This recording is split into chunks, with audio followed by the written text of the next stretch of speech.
Okay, welcome back friends on my YouTube channel. आज का जो एक इम्पॉर्टेंट टॉपिक हमें डिस्कस करना है एंडोक्राइनोलॉजी का, that is the thyroid gland. Most important question है, क्वेश्चन इसमें से पूछे जाते हैं कि ये एक अच्छा ग्लैंड है, इंपॉर्टेंट ग्लैंड है। जो भी आप एग्जाम में देखोगे, चाहे नीट का एग्जाम है, एमएस का एग्जाम है, जिपमर का है, एआईएमपीटी एग्जाम है, तो या सीटी एग्जाम रहते हैं, उन सब में आप देखोगे, उनके अगर आप प्रीवियस पेपर चेक करोगे, थायराइड ग्लैंड में से एक क्वेश्चन तो डेफिनेटली बनता है। ओके, सो अगर हम इसकी मॉर्फोलॉजी पहले देखेंगे। मॉर्फोलॉजी, तो मॉर्फोलॉजी में सबसे पहले it is known as the largest endocrine gland of the body. Body का लार्जेस्ट एंडोक्राइन ग्लैंड है, endocrine gland, not the exocrine gland और not the heterocrine gland. It's the largest endocrine gland. क्यों ये largest endocrine gland है? कल मैंने पढ़ाया था आपको, smallest endocrine gland is the pineal gland, उसके अपोजिट में largest endocrine gland is the thyroid gland. अगर हम इसका साइज देखेंगे, इसका लार्जेस्ट साइज जो वो इसका जो लार्जेस्ट ग्लैंड है, ये इसके साइज पे डिपेंड है। अगर हम इसका साइज देखेंगे, इसकी लेंथ की अगर आप बात करेंगे, it is 6 centimetre long. Length में ये 6 सेंटीमीटर है। ऐसे this is the length of the thyroid gland. Okay, यहाँ पे दिया हुआ है ये। अगर मैं इसकी ब्रेड्थ की बात करूंगा तो 3 सेंटीमीटर वाइड, ऐसे 3 सेंटीमीटर। ओके, ऐसे 6 centimetre and it is 2 centimetre thick, मोटा 2 सेंटीमीटर। ओके, नाउ अगर मैं इसकी वेट की बात करूंगा तो this is 25 to 35 grams in weight. Weight में भी ये ज्यादा है। तो अकॉर्डिंग टू साइज, अगर हम इसकी साइज की बात करेंगे तो साइज के बेस पे it is known as the largest endocrine gland of the body, और ये कंसिडर किया जाता है major gland of the body. जब हम इसके हार्मोन्स पढ़ेंगे, इसके हार्मोन्स बहुत ही इंपॉर्टेंट रोल प्ले करते हैं, इसलिए ये मेन ग्लैंड है। इसके हार्मोन्स को हम मेन हार्मोन्स कहते हैं। तो ऑरिजिन की बात करेंगे, सबसे पहले एम्ब्रियोलॉजिकल ऑरिजिन की बात करेंगे। This is endodermal in origin, endodermal in origin. इसका ऑरिजिन जो है वो एंडोडर्मल है।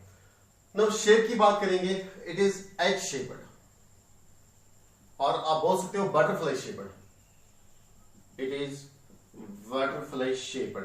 देखो यहां पे दिया हुआ है, this is the thyroid gland, this is H shape. अगर आप ऐसे बनाओगे, this is 1 lobe, second lobe, और बीच में ये कनेक्टेड है, या ऐसे बटरफ्लाई शेप है ये। ओके, अगर मैं इसकी कलर की बात करूंगा, reddish brown in colour, reddish brown in colour, इसका जो कलर है वो रेडिश ब्राउन है। नाउ इसकी लोकेशन, इसकी लोकेशन क्या है? देखो इसकी लोकेशन ऑन द ट्रैकिया, जो हमारा ट्रैकिया है, दिस इज आवर ट्रैकिया, ठीक है, ऑन द ट्रैकिया यानी कि वेंट पाइप के ऊपर प्रेजेंट है ये। बिलो द, डायग्राम में दिया है, बिलो द लैरिंक्स, लैरिंक्स के बिल्कुल नीचे, below the larynx on the trachea, ठीक है। इसके 2 लोब्स हैं, और इसको हम बोलते हैं bilobed gland, also known as the bilobed gland, bilobed gland. क्यों इसको हम बोलते हैं बाइलोब्ड ग्लैंड? इसके 2 लोब्स हैं। वन इज द, यहां पे मैंने दिखा है, this is our thyroid gland, इसका ये वाला लोब है right lobe, and this one is the left lobe of the thyroid gland. ऐसे अगर मैं देखूंगा, डायग्राम के सामने बैठूंगा, दिस इज माय ट्रैकिया, यहां पे मेरा थायराइड ग्लैंड है, this is my right lobe, this is my left lobe, इसलिए मैंने यहां पे लिखा this is right lobe of the thyroid gland, this is left lobe of the thyroid gland. ये 2 लोब्स जो है, इनके बीच में कनेक्शन रहता है, इस कनेक्शन को हम बोलते हैं इस्थमस, ठीक है। One is left lobe and second is right lobe. इन दोनों को जो आपस में मिलाता है, ऐसे ये वाला पोर्शन, इसको हम बोलते हैं isthmus. Isthmus is a string-like connective tissue. It is nothing but is a connective tissue. Connective tissue. बहुत सारे एग्जाम्स में ऐसे भी क्वेश्चन आते हैं कंफ्यूज करने के लिए कि which of the following hormone is secreted from the isthmus. Isthmus से कोई हार्मोन रिलीज नहीं होता, याद रखना। No hormones are release. कोई भी हार्मोन इससे रिलीज नहीं होता है। बहुत सारे बच्चे मुझे पूछते थे कि इस तरह से कौन सा हार्मोन रिलीज होता है। It is not an endocrine gland but it is just a connective tissue, एक कनेक्टिंग लिंक है जो इन दोनों पार्ट्स को, इन दोनों लोब्स को आपस में मिलाता है। ओके, नाउ इसके बाद हम आएंगे इसके स्ट्रक्चर पे। ये थोड़ा सा एक्सटर्नल मॉर्फोलॉजी थी। इसके बाद हम आएंगे इसके स्ट्रक्चर पे।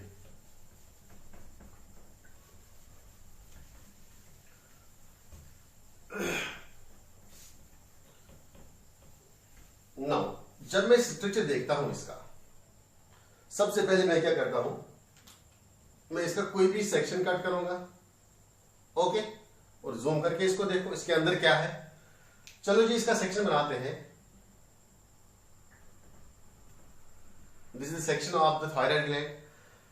मुझे इसके अंदर क्या क्या देखने को मिलेगा, डिफरेंट चीजें मुझे इसके अंदर देखने को मिलेंगे। सबसे पहले इसके अंदर एक लिक्विड जैसा भरा होता है, इसको हम बोलते हैं stroma. This is known as the stroma. This is known as the stroma. इसकी ऊपर जो कवरिंग होती है इसको हम बोलते हैं कैप्सूल। ये भी एक कनेक्टिव टिश्यू होता है। अंदर इसके अंदर स्ट्रोमा होता है।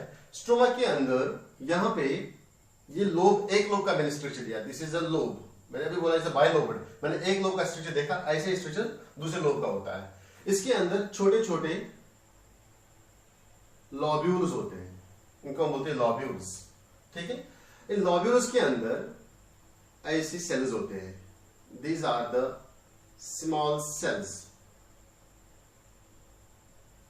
These are the small sales.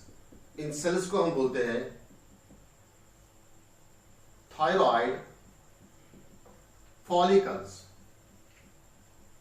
Thyroid follicles. These are actually the cuboidal epithelial. Question पूछा गया था एग्जाम में। Cuboidal cells, cuboidal shaped cells. ठीक है, तो इसके अंदर जो यहां पे जगह बची, this one, this is known as the colloid. Okay, जिसके अंदर ल्यूमेन है, इस ल्यूमेन के अंदर एक फ्लूइड रहता है। एक्चुअली वो फ्लूइड नहीं रहता है, उसके अंदर कुछ प्रोटीन्स होते हैं, वो हम अभी पढ़ेंगे, उसको हम बोलते हैं कोलाइड। ठीक है, और भी यहाँ पे बहुत सारे होते हैं। ऐसे ही यहाँ पे भी होगा लॉब्यूल, ये एक लॉब्यूल कहलाएगा। This consist of one lobule. एक लॉब्यूल के अंदर थायराइड फॉलिकुलर सेल्स होते हैं, उसके अंदर कोलाइड होता है, और यहाँ पे भी ऐसे ही लॉब्यूल्स होंगे। ओके, ऐसे ही यहाँ पे भी एक और लॉब्यूल होगा, ज्यादा नहीं बनाएंगे हम, टाइम जाएगा उस पर। तो इसके साथ में यहां पे एक और सेल्स होते हैं। These are not abundant cells, ज्यादा एबेंडेंट नहीं होते, वो बीच बीच में प्रेजेंट होते हैं क्लस्टर्स में। ठीक है, ऐसे इन सेल्स को हम नाम देते हैं, these are known as the C cells. These are known as C cells, और इन्हीं का दूसरा नाम है parafollicular cells, also known as parafollicular cells. C cells और पैराफॉलिक्यूलर सेल्स। सो यहां पे अगर हम इसका स्ट्रक्चर देखेंगे, इसकी एनाटॉमिकल स्ट्रक्चर देखेंगे, तो दो चीजें आपको मेन याद रखनी है। वन इज, जब हम इसका सेक्शन देखते हैं तो मेनली यहां पे टू टाइप्स ऑफ सेल्स देखने को मिलते हैं। One is known as thyroid follicular cells and second is known as the C cells or the parafollicular cells, जो हार्मोन प्रोडक्शन में एक इंपॉर्टेंट रोल प्ले करती है। ठीक है, ओके, नाउ ये स्ट्रक्चर था इसका। इसके बाद हम आएंगे यहाँ पे, इधर से एक चीज बताऊंगा, ये हमें काम में आएगा आगे। ये मान लो ब्लड वेसल्स है। ठीक है, ये ब्लड वेसल से सप्लाई लेता है, और इसमें एक इंपॉर्टेंट चीज लेता है ब्लड सप्लाई में से I2, that is iodine molecule. यहां से ब्लड सप्लाई है, और ब्लड सप्लाई में से ये I2 मॉलिक्यूल लेता है थायराइड ग्लैंड। वो किस लिए लेता है वो हम अभी पढ़ेंगे जब हम मैन्युफैक्चरिंग ऑफ हार्मोन्स पढ़ेंगे। तो थायराइड फॉलिकल्स की बात करूंगा मैं। This was all about the structure.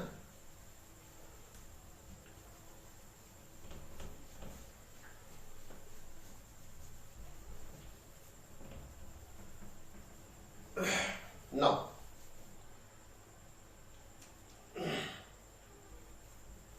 two types of cells जो एक्चुअल में एंडोक्राइन फंक्शन करते हैं। Number 1 is known as the thyroid follicles. Number 2 is known as parafollicular cells or C cells. Parafollicular cells or C cells. तो thyroid follicle जो है ये एक important hormone release करते हैं, इनको हम बोलते हैं T3 एंड T4। इन्हीं को हम बोलते हैं हम TH, that is thyroid hormones. दोनों को साथ में हम बोलते हैं थायराइड हार्मोन्स। अब हम आएंगे इसके मैकेनिज्म ऑफ फॉर्मेशन पे, कैसे ये बनता है। लेकिन इससे पहले मैं आपको बोलूंगा जो पी सेल्स हैं they release a hormone known as TCT, that is thyrocalcitonin. Thyrocalcitonin hormone, इसी को हम बोलते हैं शॉर्ट में कैल्सीटोनिन हार्मोन और TCT। ओके, इसका हम बाद में लास्ट पढ़ेंगे। सबसे मेन इसका है थायराइड फॉलिकल का मैन्युफैक्चर कैसे करता है वो हार्मोन। नाउ थायराइड फॉलिकल्स, अभी मैंने आपको बोला कि अगर ये हमारे पास थायराइड ग्लैंड का सेक्शन है, ठीक है, इसके अंदर ये थायराइड ग्लैंड है, ये फॉलिकुलर सेल्स है। ओके, कौन से हैं follicular cells? These are the follicular cells, follicular cells. Now अब मैं इस सेक्शन को जूम करके बाहर बनाऊंगा, ठीक है, कोई भी सेक्शन ले लो इसका। फॉर एग्जाम्पल मैं एक सेक्शन लूंगा, इसको मैं बाहर निकाल के जूम करूंगा, देखूंगा एक्चुअल में क्या होता है यहां पे। मान लो दीज आर द सेल्स,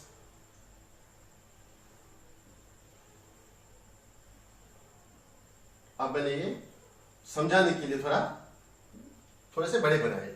अब मान लो ये फॉलिकुलर सेल्स है, these are the follicular cells, these are the follicular cells. इन सेल्स के पास अपना न्यूक्लियस होता है। ये फॉलिकुलर सेल्स क्या करते हैं? ये फॉलिकुलर सेल्स यहां पे एक प्रोटीन सिक्रीट करते हैं।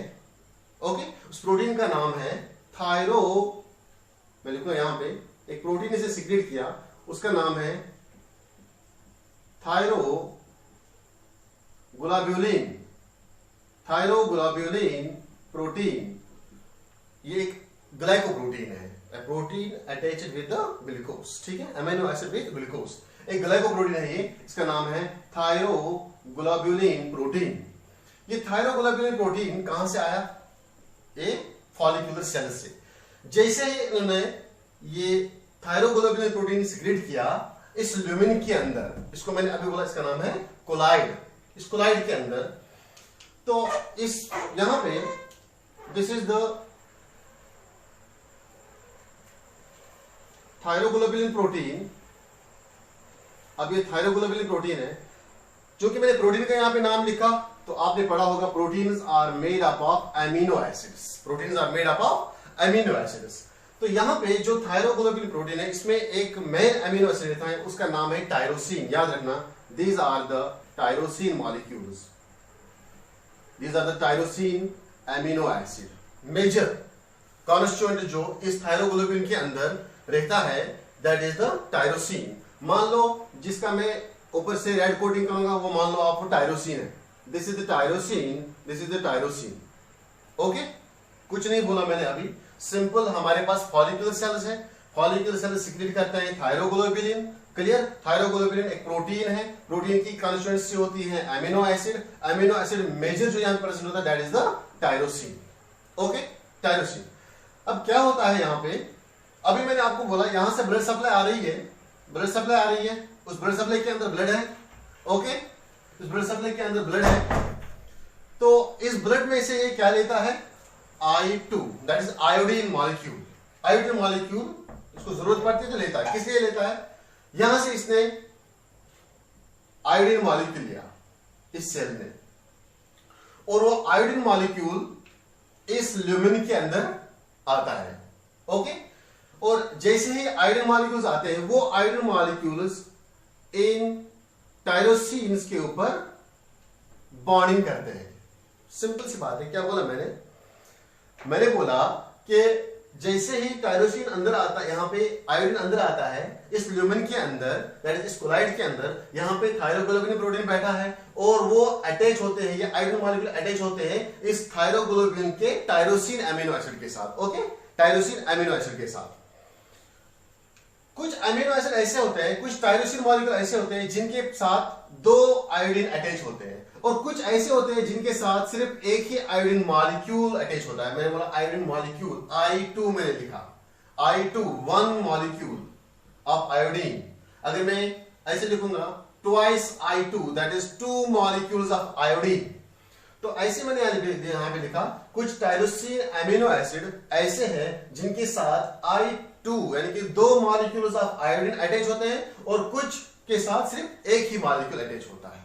ठीक है, इसके बाद क्या होगा, यहां पे इसको हम बोलते हैं, ये जो प्रोटीन यहां पे बना, ये जो यहां पे अब आयोडीनेटेड प्रोटीन बना, इसको हम बोलते हैं फॉर एग्जांपल, अब ये टायरोसिन है, this is tyrosine, this tyrosine, इसके साथ अभी दो आयोडीन मॉलिक्यूल अटैच है। टायरोसिन मैंने बाहर निकाल के यहां पे बनाया, ये सिर्फ टायरोसिन मॉलिक्यूल, इसके साथ दो आयोडीन मॉलिक्यूल है, इसको हम बोलते हैं die iodo tyrosine, die iodo tyrosine, diiodotyrosine, एक टायरोसिन के साथ दो आयोडीन है। इसकी अगर हम बात करेंगे, टायरोसिन है, सिर्फ इसके साथ एक ही आयोडीन मॉलिक्यूल अटैच है, इसको हम नाम देते हैं mono iodo tyrosine, diiodotyrosine and monoiodotyrosine. फिर क्या होता है, यहां पे एक और प्रोसेस होती है, जो अमीनो एसिड यहां पे विदाउट आयोडीन है उनको रिमूव किया जाता है।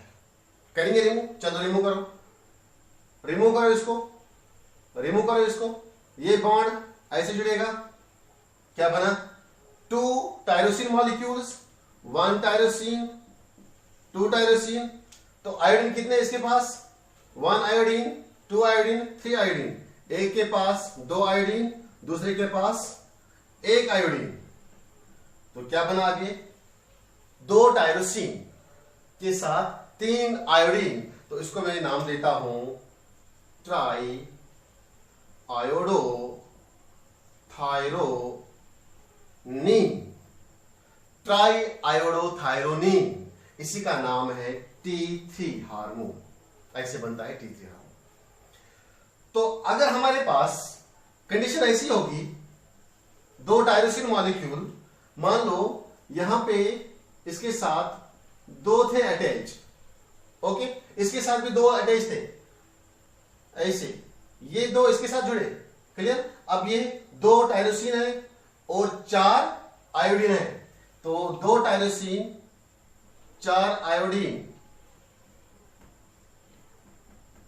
दो आयोडीन, दो टायरोसिन चार आयोडीन, ऐसे हार्मोन को हम बोलते हैं tetra iodo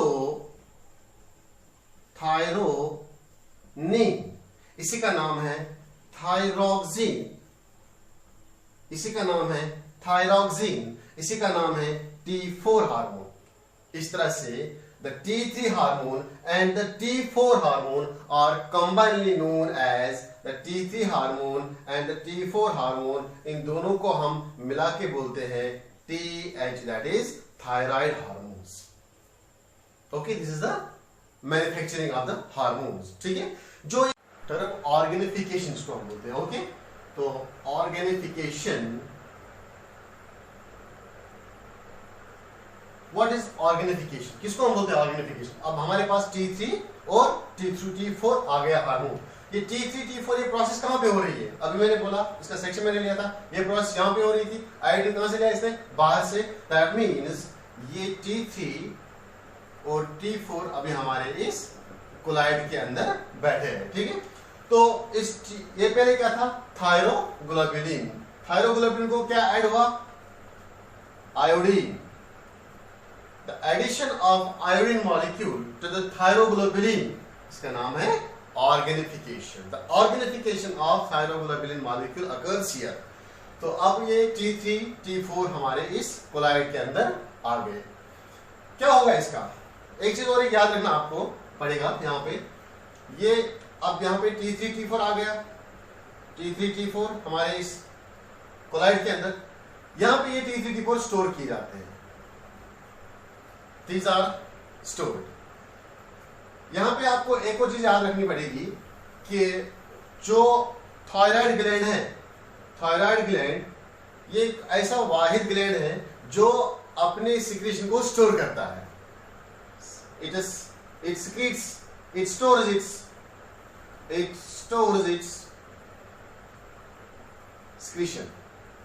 okay, T3 T4 जैसे इसने यहाँ पे बनाया तो ये इस कोलाइड के अंदर ये स्टोर करके रखता है जब तक ना इस सेल को सिग्नल मिले पिट्यूटरी से कि अब आपको हार्मोन रिलीज करना है, TSH आएगा पिट्यूटरी से, थायराइड स्टिमुलेटिंग हार्मोन, तब जाके ये T3 T4 इसको हम बोलते हैं थायराइड हार्मोन्स, वो जाके ये रिलीज करेगा ब्लड के अंदर और अपने टारगेट सेल, टारगेट टिश्यू के पास जाएगा। मैं बात कर रहा था यहाँ पे थायराइड ग्लैंड बॉडी का एक ऐसा वाहिद ग्लैंड है, इट स्टोर्स इट्स सिक्रीशन, अपने ही ओन सिक्रीशन को स्टोर करता है। इसको कब तक, 90 to 100 days, near about 3 months तक की सिक्रीशन ये सिक्रीट करता है। उसके बाद ये हार्मोन्स को धीरे धीरे रिलीज करता है। फॉर एग्जांपल आज इसने T3 T4 बनाया, ये T3 T4 ये स्टोर कर सकता है अप टू 90 to 100 days तक के।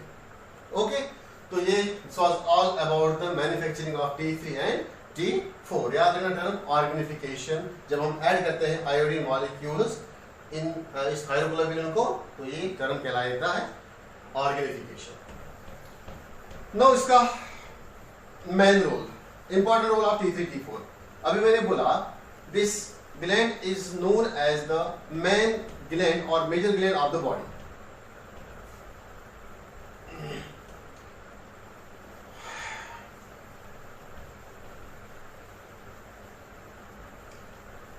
लूज नहीं करना पड़ेगा ना, सॉरी ग्रीन। नाउ अब हमारे पास 2 हार्मोन्स हैं, T3 and T4। T3 is known as triiodothyronine, T4 is known as a tetraiodothyronine। Tetra means इसके पास 4 आयोडीन है, ट्राई मीन्स इसके पास 3 आयोडीन है, इसका नाम है ट्राई एंड टेट्रा। दोनों को हम नाम क्या देते हैं, TH, that is thyroid hormone. जो थायराइड हार्मोन है इसका मेजर हार्मोन, अभी ये सेट ऑफ 2 हार्मोन्स है, इसका जो मेन हार्मोन है that is T3, main hormones of the body, main hormones of body, body के मेन हार्मोन्स है ये। लेकिन अगर मैं दोनों में बात करूंगा T3 is more potent, T3 is more potent, सबसे ज्यादा जो पोटेंट है that is T3 than that of the T4। क्यों ऐसा, तो अगर हम सिक्रीशन की बात करेंगे, ज्यादा सिक्रीशन कौन होता है यहाँ पे, T3 और T4, more secretion occurs of T4 की ज्यादा सिक्रीशन होती है, लेकिन मोर पोटेंट जो है वो T3 हार्मोन है। मैं लिखूंगा यहाँ पे T3 is 4 times more active than T4। इसका रीजन क्या है, T3 is more active, more potent, ज्यादा एक्शन करता है ये then that of the T4। क्यों, इसका रीजन क्या है, इसका रीजन ये है, सबसे पहला reason T3, why T3 is more potent, जब भी ये हार्मोन्स एक साथ सिक्रेट होते हैं T3 प्लस T4, ये दोनों को पहुंचना पड़ता है सेल के पास। जैसे ही सेल इन दोनों हार्मोन्स को कैच करती है, फॉर एग्जांपल इसने T4 कैच किया, T4 आ गया यहां पे, तो सेल उसको यूज करने से पहले चेंज करती है T3 में। ओके, एक रीजन। Number second reason, why T3 is 4 times more active than that of the T4। आपने नाम सुना होगा हाइपोथैलेमस का।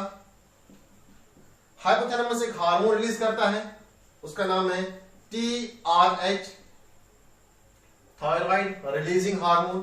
ये थायराइड रिलीजिंग हार्मोन किस पे एक्ट करता है, पिट्यूटरी ग्लैंड पे, और पिट्यूटरी ग्लैंड क्या सिक्रेट करता है वहां पे, TRH से TSH, थायराइड स्टिमुलेटिंग हार्मोन। ये थायराइड स्टिमुलेटिंग हार्मोन किस पे एक्ट करता है? थायराइड ग्लैंड पे। थायराइड ग्लैंड क्या सीक्रेट करता है? Thyroid hormone TH।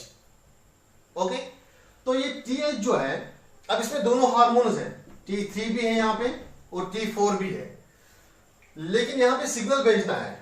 ये पाथवे कब तक चलेगा? हाइपोथैलेमस को सिग्नल मिली, TRH रिलीज किया, पिट्यूटरी को दिया, TSH रिलीज किया, थायराइड ग्लैंड को दिया, TH रिलीज हो गया। जैसे यहां पे TH रिलीज हो गया, अब इसको फीडबैक देना है। क्लियर? अब इसने अपना काम किया, TH ने, थायराइड हार्मोन ने। अब ये सिग्नल को तोड़ना है, बस अब स्टॉप करो सिग्नल, अब हमें हार्मोन नहीं चाहिए, बॉडी को हार्मोन नहीं चाहिए। इसमें से ये दोनों हार्मोन में से कौन सा हार्मोन निकल के यहां पे इस पाथवे को स्टॉप कराता है? That is T3। T3 उठ के चला जाता है पिट्यूटरी के पास, और ये पिट्यूटरी को नेगेटिव सिग्नल देता है। ये पिट्यूटरी को बोलता है कि बॉडी बोल रही है कि अब हमें TSH नहीं चाहिए। जब TSH नहीं आएगा तो thyroid gland TH hormone release नहीं करेगा। तो ये T3 ही यहां पे काम करता है, ये नेगेटिव सिग्नल लेके आता है इस पिट्यूटरी के ऊपर, और पिट्यूटरी को बोलता है TSH बंद कर। ये पिट्यूटरी इसको बोलती है कि मेरे पास कुछ नहीं है, मेरे हाथ में कुछ नहीं है, तू चले जाओ हाइपोथैलेमस के पास, और हाइपोथैलेमस को जो सिग्नल आपने मुझे दे दी वही सिग्नल आप नेगेटिव सिग्नल किसको दे दो? इस हाइपोथैलेमस को। तब जाके हाइपोथैलेमस TRH की सिक्रेशन बंद करेगा। जब इस पिट्यूटरी के पास TRH नहीं पहुंचेगा तो पिट्यूटरी TSH सिक्रेट नहीं करेगा। जब पिट्यूटरी TSH सिक्रेट नहीं करेगा तो यहां पे थायराइड ग्लैंड अपना थायराइड हार्मोन की सिक्रेशन बंद करेगा। तो इसलिए ये मोर पोटेंट हार्मोन है T3, क्योंकि यहां पे ये जो काम कर रहा है ये काम किसने किया? T3 ने। दैट मीन इसको हम बोलते हैं negative feedback, because T3 hormone provides negative feedback. Negative feedback किसको? To the pituitary and hypothalamus. इन दो रीजंस के कारण से T3 is more potent hormone than that of the T4। No the functional role most important, क्या क्या function करता है T3 और T4। तो जब हम फंक्शन की बात करेंगे तो अब दोनों को हम लेंगे as common, TH that is thyroid hormone. Now, role of TH, role of TH, सबसे पहला रोल, it increases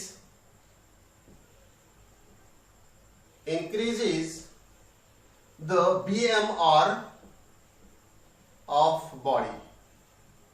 बॉडी का BMR चेंज करते हैं, यानी कि इंक्रीज करते हैं। ठीक है, थायराइड हार्मोन यहां पे मैंने लिखा, एक चीज मैं भूल गया यहां पे बताना, thyroid hormone T3 and T4 का नेचर क्या होता है? क्योंकि मैंने अभी बोला ये बना है थायरोग्लोबुलिन से। थायरोग्लोबुलिन में एक मेजर अमीनो एसिड होता है टायरोसिन। दैट मींस इनका नेचर जो है that are the amino acid derivative. याद रखना, क्वेश्चन एग्जाम में पूछ सकते हैं। अमीनो एसिड डेरिवेटिव ये इनका नेचर है। थायराइड हार्मोन का नेचर जो है वो अमीनो एसिड नेचर का है, चाहे वो T3 हो या T4 हो। मैं बात कर रहा था यहाँ पे increase the BMR of the body. Body का BMR इंक्रीज करते हैं। ये what do you mean by BMR? क्या है BMR? बेसल मेटाबॉलिक रेट, ये मुझे भी मालूम है, बेसल मेटाबॉलिक रेट इसका फुल फॉर्म है, लेकिन मैंने बोला व्हाट इज BMR, यानी कि oxygen consumption, oxygen consumption by the cell. जब भी सेल ऑक्सीजन कंजप्शन इंक्रीज करेगी, इसको हम बोलते हैं बॉडी का BMR बढ़ गया, बॉडी का बेसल मेटाबॉलिक रेट बढ़ गया। तो ये फंक्शन कौन करता है? हमारा TH हार्मोन। कैसे करता है ये BMR increase? This is the cell, एक छोटा सा बताऊंगा मैं यहां पे। दिस इज द सेल, ये सेल के ऊपर एक प्रोटीन रहता है, उस प्रोटीन का नाम है सोडियम पोटेशियम पंप। बचपन से आपने सुना होगा सोडियम पोटेशियम पंप, यानी कि जब आप 11th में आ गए, हर सेल के ऊपर ये पंप रहता है। सोडियम पोटेशियम पंप हर सेल के ऊपर रहता है। ये पंप क्या करता है आपको मालूम होगा, बाहर से 2 पोटेशियम अंदर लाता है सेल के अंदर, और अंदर से 3 सोडियम बाहर फेंकता है। ओके, बाहर से 2 पोटेशियम लाया और अंदर से इसने 3 सोडियम मॉलिक्यूल को बाहर भेजा। इसके लिए इसको एनर्जी चाहिए in the form of ATP। जब भी हम कोई काम करते हैं, ओके, फॉर एग्जाम्पल मैं अभी पढ़ा रहा हूं, आप लेक्चर सुन रहे हैं, तो आप रेस्ट में हो, मेरी बॉडी की एक्टिविटी ज्यादा है, दैट मीन्स मेरा बीएमआर जो है वो हाई होगा as compare to you people, क्योंकि आप रेस्ट में हो, मेरी बॉडी उसमें कंजप्शन एनर्जी ज्यादा चाहिए। तो अभी मेरे बॉडी में क्या हुआ होगा, टीएच की सिक्रेशन आप लोगों से ज्यादा सिक्रेट होती है अभी। ओके, वो क्या करती है बॉडी में, सबसे पहले बीएमआर रेट बढ़ाती है। बीएमआर रेट कैसे बढ़ाती है, ऑक्सीजन कंजप्शन ज्यादा करती है सेल को। कैसे करती है, क्योंकि जब इस सेल को यहां पे एटीपी बनाना पड़ेगा, तो ये एटीपी कहां से आएगा, ग्लूकोज से। ग्लूकोज कैसे बनाएगा, इन प्रेजेंस ऑफ ऑक्सीजन। क्या अगर एटीपी की कंसेंट्रेशन, एटीपी की मैन्युफैक्चरिंग यहां पे इंक्रीज होती जा रही है, एटीपी ज्यादा बन रहा है, क्या ग्लूकोज की ज्यादा ऑक्सीडेशन होगी? यस, मैं बोल सकता हूं यहां पे ऑक्सीडेशन ऑफ ग्लूकोज। ग्लूकोज की ऑक्सीडेशन ज्यादा होगी। जब ग्लूकोज की ऑक्सीडेशन ज्यादा होगी तो more and more oxygen is required, more and more oxygen need होगा यहां पे। जब ज्यादा से ज्यादा ऑक्सीजन आएगा तो ब्रीदिंग रेट इंक्रीज होगी। जैसे मेरी ब्रीदिंग रेट अभी आप लोगों से ज्यादा होगी, ऑब्वियसली बात है। मैं अभी फंक्शन कर रहा हूं, मेरे वोकल कार्ड्स फंक्शन कर रहे हैं, ओके, मेरा ग्लैंड फंक्शन कर रहा है, अभी मेरे मसल्स एक्टिविटी में है, तो जनरली मेरे बॉडी का जो बीएमआर है वो आप लोगों से ज्यादा होगा। तो इस वक्त ये हार्मोन मेरा रोल करता है, मेरा टीएच हार्मोन। ओके, और एक चीज है यहां पे, नंबर सेकंड रोल, इससे क्या होता है, सोडियम पोटेशियम पंप से आयंस अंदर बाहर जाते हैं, क्योंकि सेल जो है वो हमेशा अपने आप को मेंटेन रखना चाहती है आयंस की लेवल, इसलिए यहां पे ये पंप के लिए एनर्जी लगती है एटीपी। तो एटीपी कहां से आता है, ग्लूकोज से। ठीक है, ये करता है हमारा बीएमआर, ये करता है हमारा टीएच। तो अब सर आपने यहां नहीं बोला कि टीएच का रोल यहां पे कहां आ गया। सिंपली जो टीएच है, thyroid hormone, mainly T3, it increases the number of sodium potassium pumps on the cell membrane के ऊपर number of sodium and potassium pumps को बढ़ाता है। जैसे ही नंबर ऑफ सोडियम पोटेशियम बढ़ेगा, ज्यादा से ज्यादा एटीपी यूज होगा। Clear, more ATP is used, ज्यादा एटीपी यूज होगा तो ज्यादा एटीपी सेल को बनाना पड़ेगा। जैसे ही सेल ज्यादा एटीपी बनाती है तो यहां पे टेम्परेचर जो है वो इंक्रीज होगा। क्या किया इसने, दो चीजें, ATP manufacturing, ATP is the energy currency of the cell, okay, और दूसरा टेम्परेचर बढ़ाया। जब टेम्परेचर बढ़ता है इसको हम बोलते हैं थायरोजेनिक इफेक्ट। क्वेश्चन पूछा गया था एग्जाम में, which of the following hormone has thyrogenic effect, कौन से हार्मोन का इफेक्ट थायरोजेनिक है, that is the thyroid hormone, T3 hormone. Okay, और एक यहां पे है कैलोरीजेनिक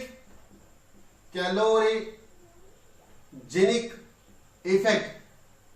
कैलोरीजेनिक effect means energy currency cell में बढ़ाता है, it increases more ATP inside the cell. इस इफेक्ट को हम बोलते हैं कैलोरीजेनिक इफेक्ट। याद रखें टर्म को, दो टर्म्स यहां पे, calorigenic effect and thyrogenic effect.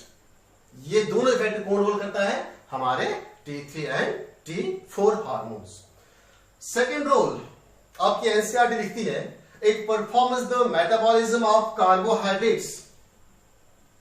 मेटाबॉल, चलो ऊपर लिखते हैं, पहला रोल ये याद रखना। सेकेंड रोल कौन सा रोल प्ले करता है ये hormone, number second, metabolism of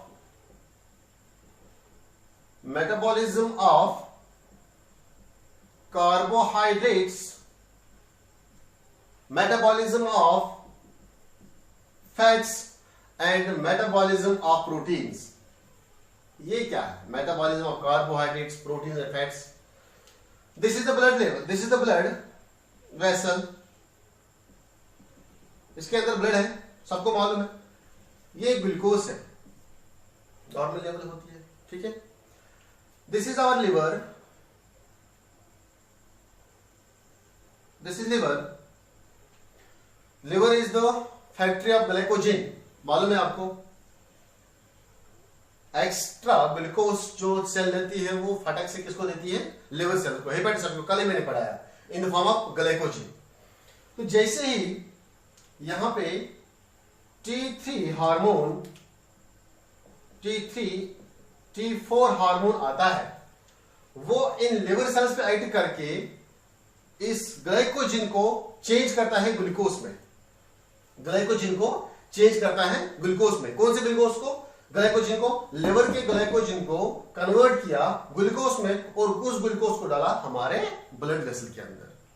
that means मैं बोल सकता हूं इन ब्लड के अंदर इस हार्मोन ने ग्लूकोज लेवल इंक्रीज कर दी। जो भी हार्मोन ग्लूकोज लेवल बढ़ाएगा उसको हम क्या बोलते हैं? Hyperglycaemic hormone. Is also known as the hyperglycaemic hormone. Hyperglycaemic hormone जैसे कि कॉर्टिसोल था, इसी तरह हाइपरग्लाइसेमिक हार्मोन T3 भी है, यानी कि थायराइड हार्मोन्स भी है हमारे पास हाइपरग्लाइसेमिक हार्मोन। जैसे ही ब्लड के अंदर ग्लूकोज की लेवल बढ़ेगी, क्या मैं उसको बोल सकता हूं कि डायबिटीज होने के चांसेस है?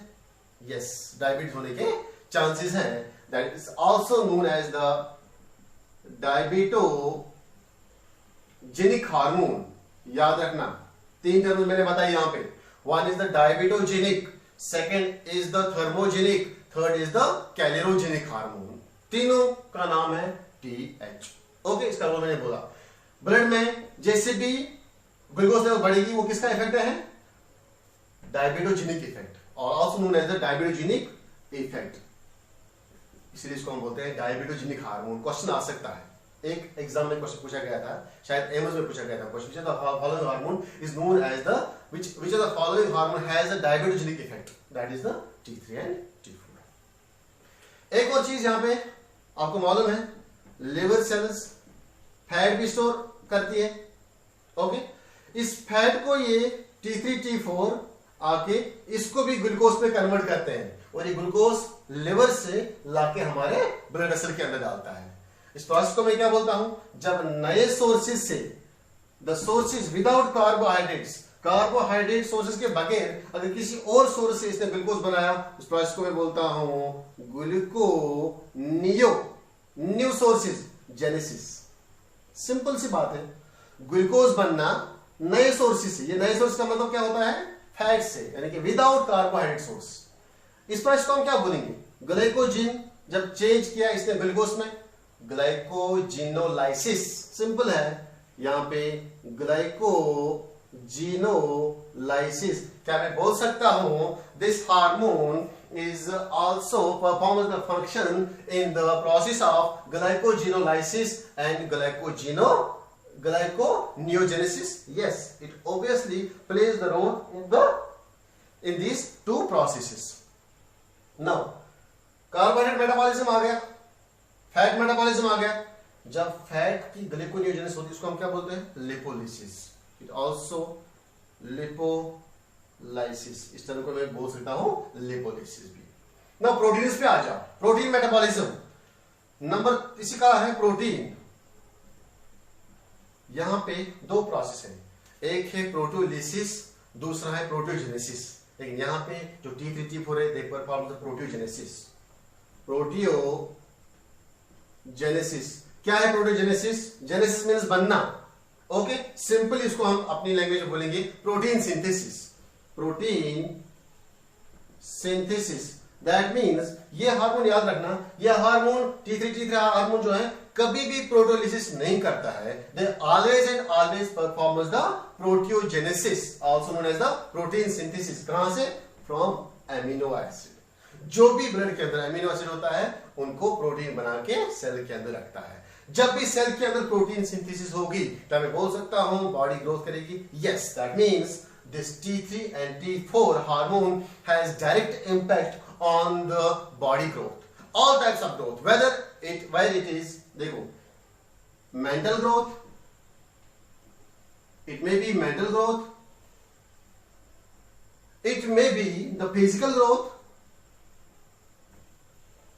it may be the sexual growth, sexual maturity, physical maturity, as well as the mental maturity. all these three processes has been played by the T3 and T4 by the mechanism of proteinogenesis or proteogenesis, that is protein synthesis. Clear? एक इसके दो role हो गए। तीसरा role number 3 role. Number 3 role क्या करता है? It also take part in the production of RBCs. It also take part in the production of RBCs. Number 3rd role, production of red blood cells. Okay. Number 4th role, it also maintains the water and electrolyte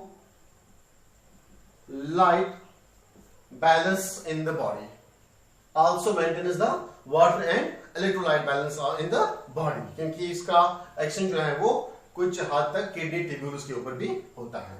number 5 function, ये याद रखना, ये important है।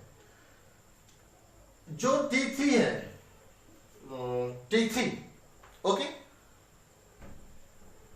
Sorry, thyroid hormone thyroxine, in case of amphibians, amphibians में जो thyroxine hormone है ये एक इंपॉर्टेंट रोल प्ले करता है in the process of Metamorphosis. Metamorphosis, what is Metamorphosis? Amphibian का ये लार्वा है, इसको हम बोलते हैं टैडपोल। इस टैडपोल को ये चेंज करता है अडल्ट में। हार्मोन का नाम क्या है? थायरोक्सिन। थायरोक्सिन हार्मोन यहां पे रोल प्ले करता है। That means thyroxine has direct impact on Metamorphosis in case of amphibians, not in case of humans. ये याद रखना, ह्यूमंस में लार्वा नहीं होता है। ओके, एम्फीबियंस में लार्वा से हम टेडपोल बोलते हैं, उस टेडपोल को अडल्ट में कन्वर्ट कौन करता है? Thyroxine hormone. इसी का नाम है मेटामॉर्फोसिस। कुछ एडिशनल रोल्स है इसके। It also regulates body weight, body का वेट जो है वो मेंटेन रखता है। कैसे? जब इसके डिसऑर्डर्स आपको कल पढ़ाऊंगा उसमें आपको मैं बताऊंगा कि बॉडी वेट कैसे रेगुलेट किया जाता है। Number 6, it also regulate the respiration rate, breathing rate. अभी मैंने बोला जब बीएमआर बढ़ेगा बॉडी का तो रेस्पिरेशन भी बढ़ेगा, ठीक है। ऑल्सो रेगुलेट्स हार्ट बीट या heart rate, that is pulse rate. Pulse rate पे भी इसका इंपैक्ट है। Okay, it also plays a minor role in digestion process, okay. तो ये कुछ इंपॉर्टेंट रोल थे टीएच हार्मोन्स के। तो अब एक और हार्मोन रहा हमारा, याद है किसी को? That is TCT, thyrocalcitonin. Now thyro hormone number 3, पहला क्या था? T3, दूसरा T4, दोनों को हम मिला के क्या बोलते हैं? Thyroid hormone. लेकिन जो हार्मोन नंबर 3 है थायरोकैल्सिटोनिन, इसको हम बोलते हैं शॉर्ट में TCT और सिंपली कैल्सिटोनिन हार्मोन। ये कैल्सिटोनिन हार्मोन जो है, अभी मैंने बोला सबसे पहले इसका हम नेचर देखेंगे। What is the nature of this hormone? Simply amino acid nature का है ये। Also amino acid derivative, long chain of polypeptides, long chain of polypeptide, याद रखना, this is the long chain of polypeptide hormone, thyrocalcitonin. Secrete कहां से होता है? Secretion कहां से होती है इसकी? अभी बताया मैंने, सी सेल्स। सी सेल्स का दूसरा नाम क्या है? पैरा, शाबाश, फॉलिक्यूलर सेल्स। कहां पे होते हैं प्रेजेंट? हमारे थायराइड ग्लैंड के पास प्रेजेंट होते हैं। किसके पास? थायराइड फॉलिकुलर सेल्स के पास, उनके नेबर्स होते हैं।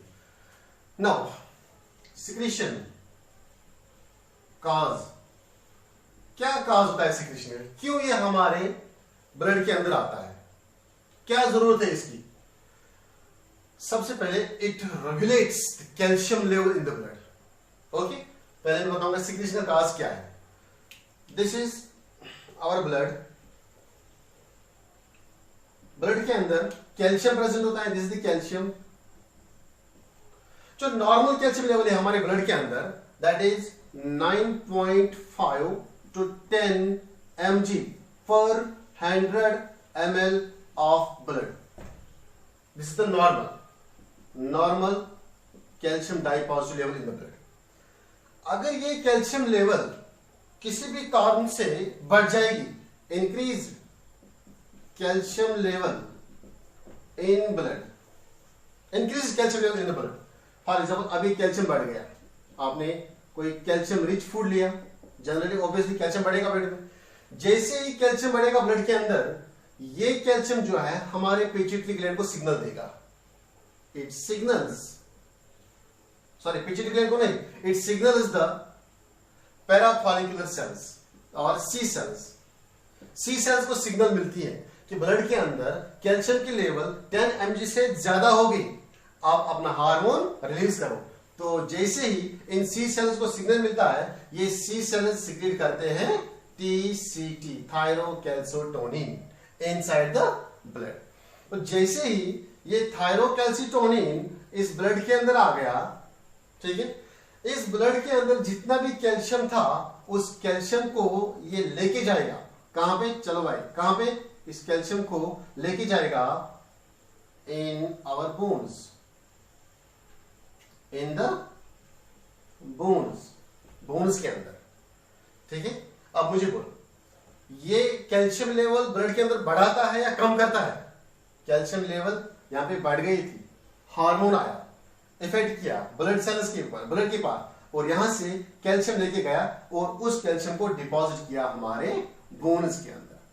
दैट मीन्स अगर ब्लड के अंदर कैल्शियम बढ़ा था, 15 mg तक हो गया था, तो 15 mg से इसने क्या किया, डिक्रीज कराया 10 mg तक, नॉर्मल तक लिया। That means this is hypocalcemic hormone. This is also known as the hypocalcemic hormone. Hypocalcemic hormone. It acts on blood. Blood से ये कैल्शियम निकाल के हमारे बोन्स में डिपॉजिट करता है, इसलिए हम इसको बोलते हैं हाइपोकैल्सिमिक हार्मोन। हाइपोकैल्सिमिक इसलिए बोलते हैं क्योंकि ये ब्लड के अंदर कैल्शियम के लेवल कम करता है, डिक्रीज करता है। तो अगर आपको याद होगा जब मैंने पैराथायरॉइड ग्लैंड पढ़ाया, this hormone has the function antagonist to that of the PTH. याद रखना, it is function is antagonist, that is opposite to that of PTH, parathormone. Parathormone क्या कर रहा था, अपोजिट फंक्शन, बोनस में से, बोनस के ऑस्टियोक्लास्ट से कैल्शियम निकालता था, ब्लड के अंदर डालता था, ठीक है। ये क्या करता है, ब्लड से कैल्शियम लेके बोनस के अंदर डालता है। So this was all about the thyroid gland. अब इसका एक और पार्ट बचा है, that is the thyroid disorder, वो भी एक इंपॉर्टेंट है, वो हम इंशाल्लाह डे आफ्टर टुमारो पढ़ेंगे। Okay, take care, bye.